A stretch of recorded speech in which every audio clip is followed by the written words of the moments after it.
तुम्ही मला जेलात टाका, मी जेलात जाणार, मी जेलात उपोषण करणार, पण सोडणार नाही मी. तुम्ही गोळ्या घातल्या तरी मी गोळ्या झेलणार आहे.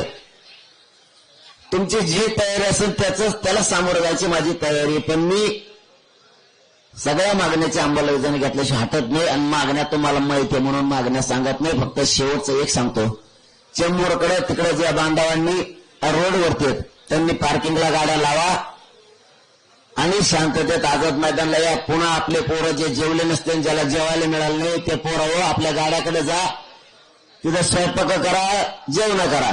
एका दिवस आपल्याला जेवायला सुद्धा मुंबईतल्या जे मराठा बांधव आहेत त्यांना सरकार आणू देत नसेल, त्यांच्यावर दबाव असेल म्हणून जर इथल्या बांधवांनी आपल्याला आणून नाही दिलं जेवायला मराठ्याच्या, पूर्ण मुंबई म्हणतो महानगरातले, नाराज होण्यापेक्षा आपल्या गाड्याकडे जा, आपल्या 2 टायमाला जेवायला तरी जा, आपलं खा आणि गाडीतच झोपा, सकाळी पुन्हा ये जा करता येईल. फक्त टेन्शन न घ्यायचं, दम्मा आणि संयमाने सगळ्या गोष्टी हाताळा आणि चेंबूरचा ते मार्ग सगळे पार्किंग लावून टाका.